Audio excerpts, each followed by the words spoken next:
Thank you so much to those who have subscribed to Irak Sarang Extras. You don't understand what it makes me feel like every time I see there's a new subscriber to this channel. So thank you so much. If you are here and you are new, I am your girl T, and today I am going to talk to you about my first impressions of a 2026 BL, and it is called Love After Addiction. I paused there a little bit, guys, because I'm about to get dialectical. Y'all know how it go when I get dialectical. Conjunctions disappear, okay? But this love after addiction. Do these people think I'm stupid? Do they think we dumb? Yeah. So, okay. I needed my life saved. I was on BL life support, baby, when I was at the end of 2025. And all of a sudden revenge love came through. Another thing that disappears when I get dialectical, letters, whole letters, shit. So, they came through, right? They came through. Revenge love. If you're listening to this and you're a BLer and you haven't seen Revenge Love, that's just like being a BLer and haven't seen King Porsche. I mean, you okay? So, the point I'm trying to make, and making very sloppily, is why they trying to fool me, baby? These people are not on the mainland, y'all. Y'all are not about to convince me that the Ministry of BL Destruction over there in C-Town, that they are the ones that's producing all these good ass BLs lately. Now, they are speaking Chinese on this, or excuse me, let me be a little bit more proficient with my precision. They are speaking a dialect of Chinese. I don't know which one it is, baby, but if you want me to think they on the mainland, whatever, because they not. I don't know what I'm gonna do with this, y'all, because I got IDOC Sarang Awards to look forward to at the end of the year. And y'all know how I do it. Those OGs that come from the podcast, which you can always go to the IDOC Sarang trademarked podcast. Just go into the information section of this channel and go listen over there. There's like 3 years worth of stuff over there that's not here. And then if you're on the podcast, there's stuff here that's not on the podcast, but usually just only the YouTube things. There are sometimes I have to get spicy, baby, because they are doing the most over there with them taxes, and some really well-known names over there are doing the most with them taxes, ain't they? I mean, you know what I'm saying? I ain't gonna call no names, but baby, I think I might not have as much of a problem with you stealing from your damn self than somebody else. I'm just saying, I'm a true crimer, and I just feel like, I don't really think I have too much of a problem with you stealing your own shit. I'm just saying. So, when I have to get spicy, when I have to go into the drama of Dramaland, right now it's working a little better over there in podcast land, where podcasts gonna stay. I don't know, y'all. They will come for you on YouTube if you say one thing that they don't like. And like I said, I still like them, and I might even do a first impression on one of the ones that's stealing from yourself, baby. 2026 is the year of stealing your own stuff. You done stole your own money, baby. How you steal your own money and get richer? Wow. We got to figure these secrets out, y'all. But before we figure the secrets out, I'm going to talk about my first impression of Love After Addiction. Pretend like you did not hear that fall. I know you heard it, but act like you didn't. So Love After Addiction, guys. Okay, so it's not a con, or is it? Because what am I going to do? Okay, guys, what am I going to do at the end of the year when I'm trying to crown somebody the kings of BL? Because I can't be like, oh, China won. Because they are not, y'all, they are not on the shores of the mainland with this shite. I don't know if they are borrowing Taiwan and saying, hey, don't say nothing real quick. I don't really think that they own Hong Kong. You know what I'm saying? I don't know where they are, but they not in China. And they're speaking a dialect of Chinese. But we're going to go with it for now. I'm just going to have to say this drama comes out of what? They speak in Chinese on this drama, okay? I'm just saying a dialect of it. So I'm going to give you my first impressions. And for those of you who don't know already, I am a BLer to the day I would. And I look at BLs with BL colored glasses. Now, sometimes I do get highly disappointed, but for the most part, I'm going to have no cons. Just like I don't have no cons here. And them lying and saying they on the mainland of China, that this is out of China, that's not enough to make that a con, baby. Because if y'all got to steal a locale and shit to give me what I need, I'm cool with that. I guess it goes back to stealing your own fucking money. Y'all stealing your own language or something. I don't know. I don't know. So, love after addiction. Y'all, look, I hate rom-coms. Not a secret, guys. I know. You're like, oh my God, Adaxana, how you gonna hate rom-coms? That's where all this comes from. It is not where all this comes from. The reason why the golden era was the golden era of drama making for me, and why, the dramas in like the 2000s, the early ones, after everybody thought the computers was gonna die or something in 2000. At that time frame between 2000 and like, I don't know, like what, 15, 14, 16, 17, 18, I don't know, something like that. All that shit was good. And do you know why? It's because if you're a romance head, and I learned this at some point maybe last year or the year before, but there's a category. It's, I'm going to say it's an implied category. I don't know if it's necessarily in the paint as a true genre of romance. Like rom-com is an official, sub-genre of romance. But I learned that the reason why the ones between 2000 and 2015, 16, 17, 14, 18 is good is because they showed us a lot of pure romance stories.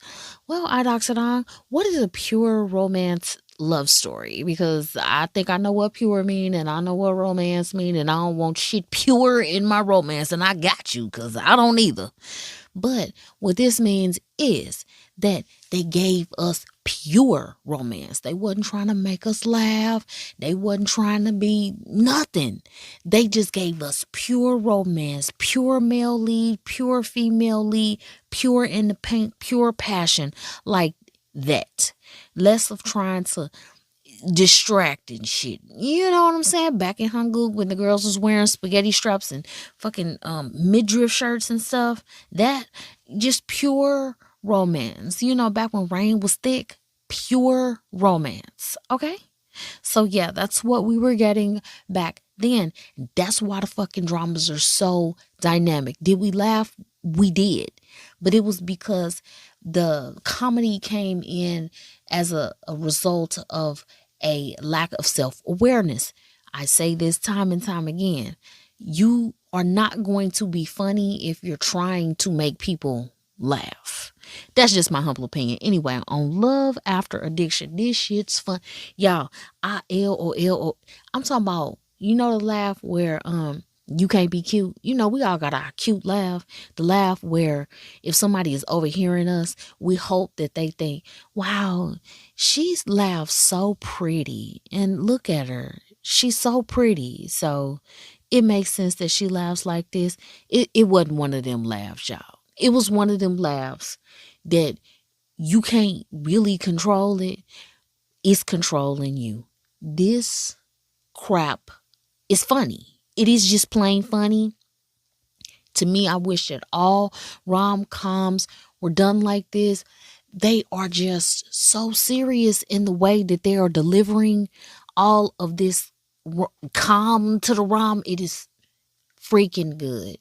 So since I don't have any cons, I'm just going to give you the premise of the show. It is already on episode 4. I haven't gone in and dug as deeply as I should. But if I'm just judging by the way that the episodes are uploaded and the date, it dropped on February 1st. I would assume they're giving us 2 episodes at a time, etc. So this is how it goes. Male lead, baby. Male lead, he's an idol. And he was on the top, the tippy top. See, this is what makes fame very something that's scary for us. What am I calling us, y'all? I don't want to be a normal person. You know what I'm saying? Because that sounds too basic, don't it? But I'm just going to use that word here. That's what makes fame pretty damn scary. Because don't it feel like it's coming for you either way? At some point it's coming for you. Now I ain't gonna call no names. We gonna talk about them folks that's stealing their own shit. One of those people on the list, I would have never, ever, forever seen them doing some shit like that. And even though I don't hate them for stealing their own money, I'm okay with them still being them.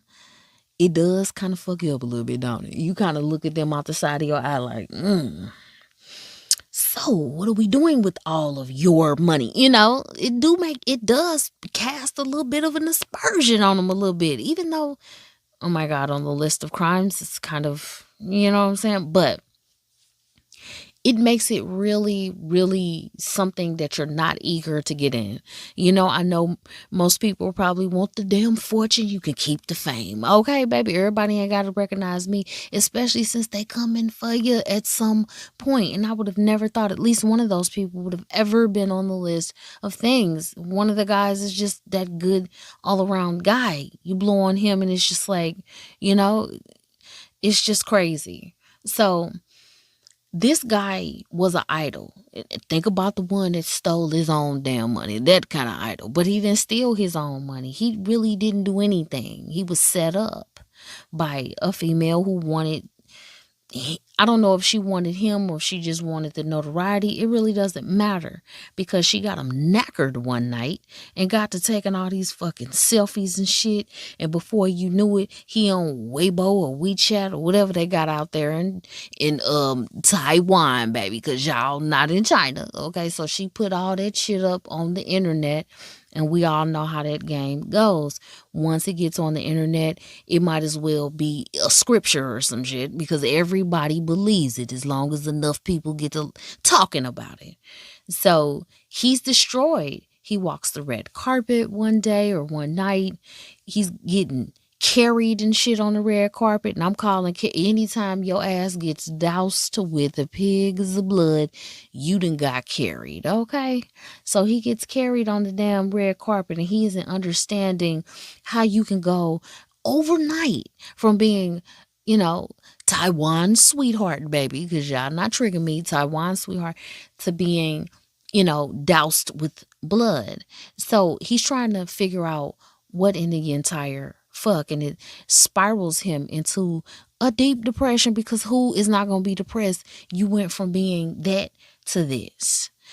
So enters in one of these things that are, it's just hilarious. And I know there are more. There are a few things that I noticed, and by the time I had the mind to start noting it so I could present it to you, I realized, man, I probably missed an entire show worth of Easter eggs and shit. But one of the funny things, and I had to rewind it because I was like, wait a minute, because I drink this all the time. I know he is not sitting next to his manager, all forlorn, all depressed, all trying to figure out his next move, trying to get, talked into doing this idea to revive him.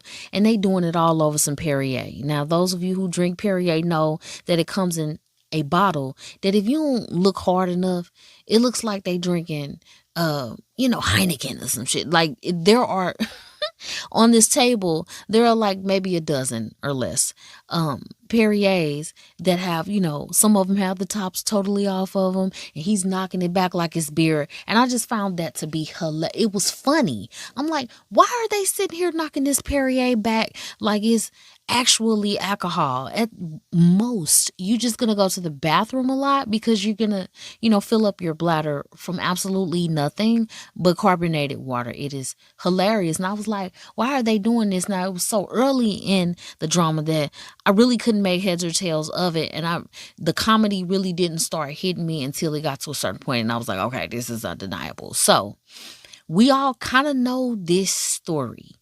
We've seen it before, especially out of Hanguk, because they're kind of known for this. Anybody ever heard of Singles Inferno? Okay, well, that's your first episode of Love After Addiction, because his manager, his team is like, look, if you want to revive your career, you've got to go on Singles Inferno Taiwan. It's not called that, but I'm calling it this because you know exactly what the fuck I'm talking about when I say this.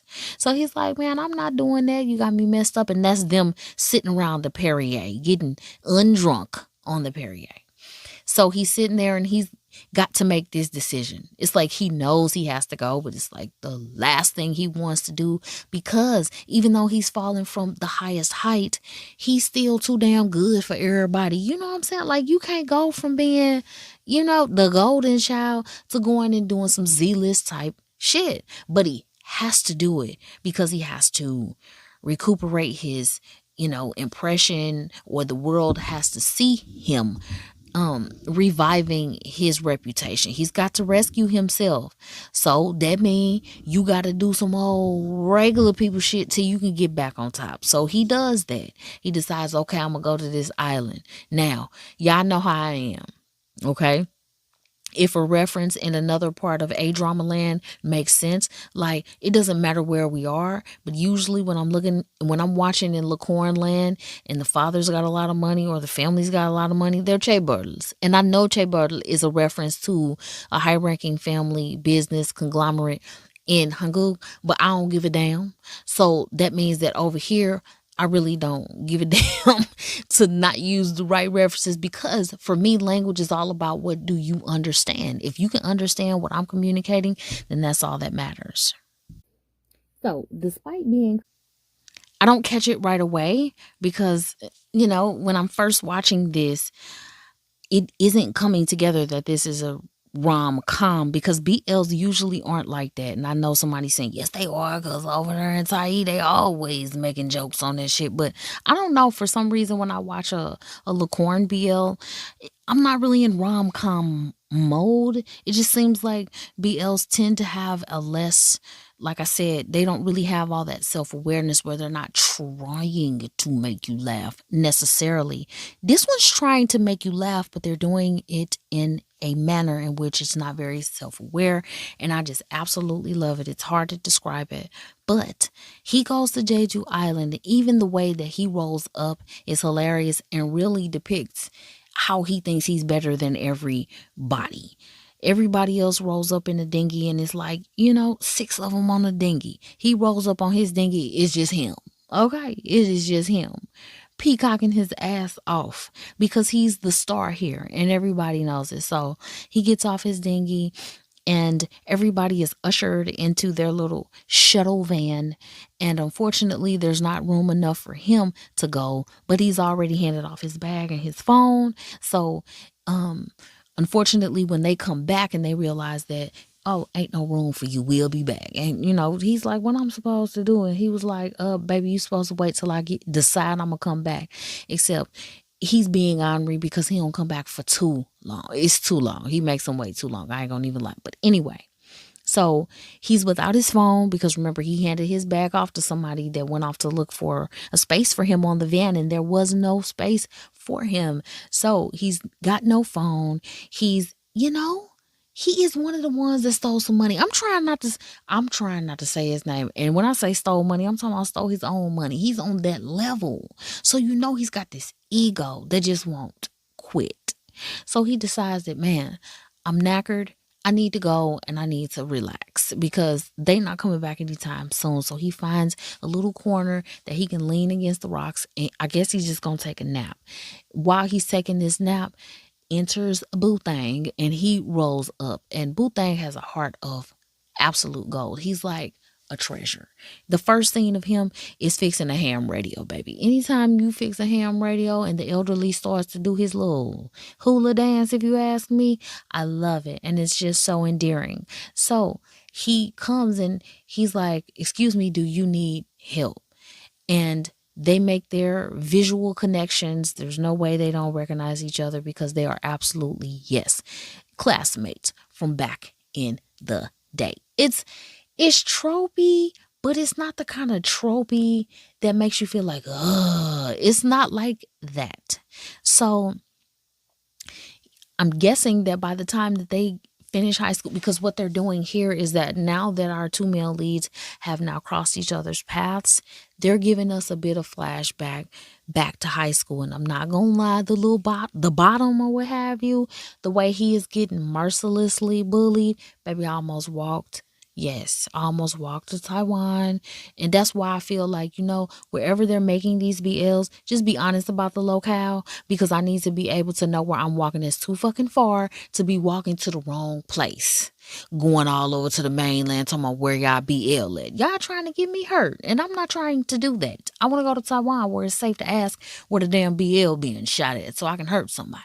But he is being mercilessly bullied. And in high school, our star, he was, much rougher around the edge. Now he's just conceited. Back in high school, he was just like heartless. He was roughened. He wasn't really checking for anybody, except he was checking for the little boo thing, because by the time everything was said and done with graduation and we done with high school, something happened, baby, because they are in absolute, when I say in love now. So he gave him a ride into town because, baby, not only did they take too long to pick him up, they never came back. And it's one of those things where it's like he's a star and the people around him are jealous. So they're purposely sabotaging him in some ways because they don't like him because they some damn haters.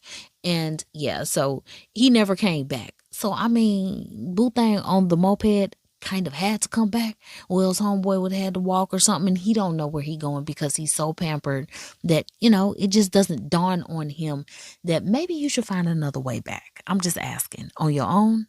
So they're making their reacquaintanceship, let's just say. The bottom takes him to some accommodation. He shows him where he lives or where he stays, and it's like outside. It's like a stone bed outside. And again, this is playing into the comedy of this whole thing. And, our topper is telling him to bend over, and he does, and he like mimics giving it to him.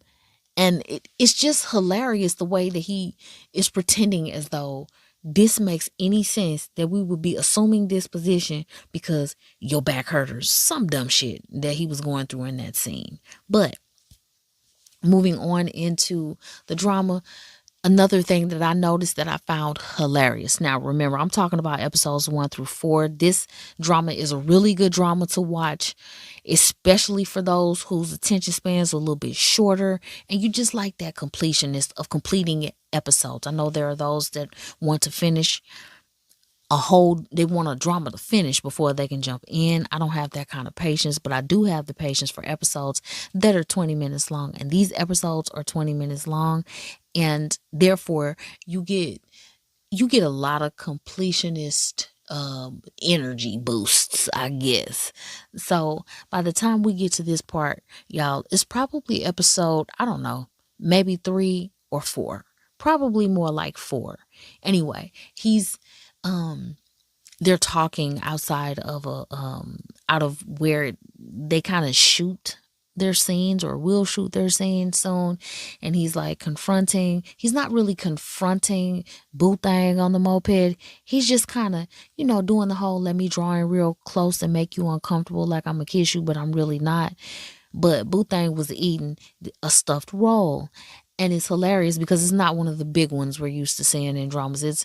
It was a smaller one, let's say half the size of your palm, and it's round. So he takes it out his hand, the topper, and he's talking to him and he's biting it. And I'm not sure if the writers or the directors and producers, if they did this on purpose or if it's just me and I watch shit too hard and I notice it, because he bites this damn thing and it's really not big enough for anything but maybe 2 or 3 bites, maybe 3 bites.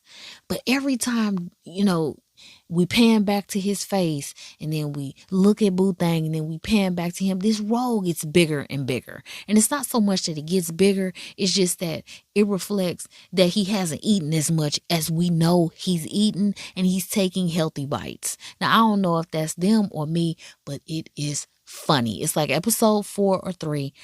He's eating this roll that he stole from Boothang, who was eating it himself, and he's starving. So, the star takes it out of his hand and he's eating it. And every time, he gives his little dialogue and the camera moves and it's back on him again, this damn roll pretty much starts over again.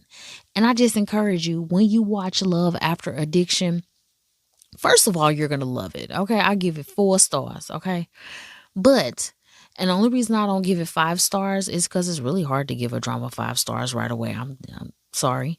But the second thing is, I haven't seen them kiss yet. And baby, y'all know how I do it. I want, yes, whatever kiss they about to do on this damn thumbnail, on the photography for the drama before you watch it, whatever the fuck they doing after that, that's what I'm waiting on before I get it 5, the last star. But I think that this drama it's good. You don't have to worry about, oh, is this good? Should I even waste my time? It is good. This is what I think you should do. And I don't want you to take it as like a hard homework assignment or anything like that. But when you're watching this, just watch for the funny shit that happens. That's not like slapstick here. You should laugh here. Enter a laugh track.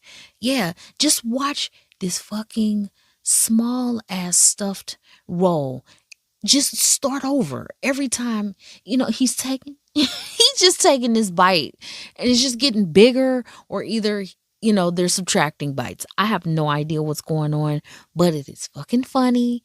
And I think that when you watch this, you are going to LOL, because that's what I did.